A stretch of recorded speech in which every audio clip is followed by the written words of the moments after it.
Good afternoon, I'm Stephanie Landers. PAYSON Police Department looking for just the right people to fill some 5 dispatching positions. The last few weeks saw 2 of their dispatchers called to care for parents out of town. Another 2 positions opened up due to stress-related issues, while yet 1 more position still remains unfilled after quite some time.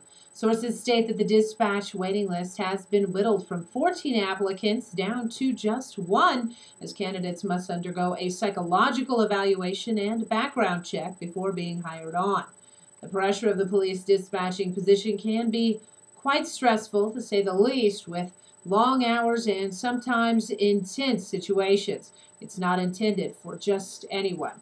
If you think that you might be cut out for the PAYSON dispatch position, you can head on over to the police department for more information.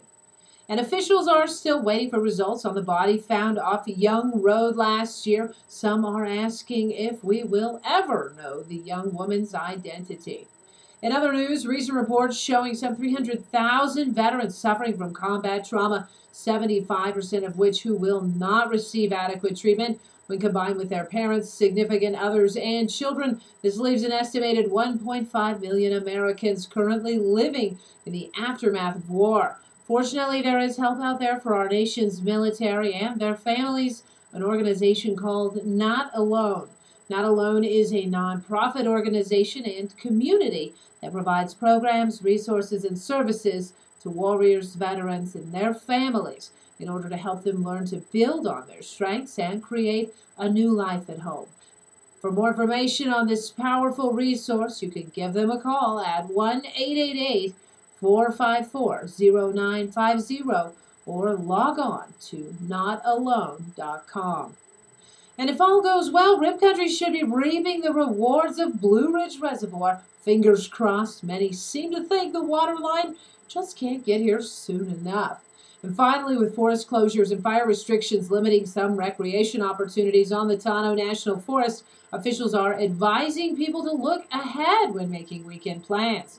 The first rule for anyone who plans to visit public lands this weekend is to know that fireworks are strictly prohibited on national forests. Secondly, campfires limited to charcoal cooking fires are only allowed in fire grills and grates provided by the Forest Service in developed recreation sites on the Cave Creek, Mesa, and Tano Basin districts. No wood or charcoal campfires are allowed anywhere else in the forest. Third, there are 2 closure areas on the forest. One on the northern boundary of the forest that includes the towns of Pine and Strawberry. The other closure bounded by Sunflower, Pumpkin Center, and Roosevelt and Saguaro Lakes. Closure and restriction orders with maps are available on the forest website. Penalties for violating either the restriction or closure order includes fines of up to $5,000 and up to 6 months in jail. Thanks for listening to 1420 KMOG.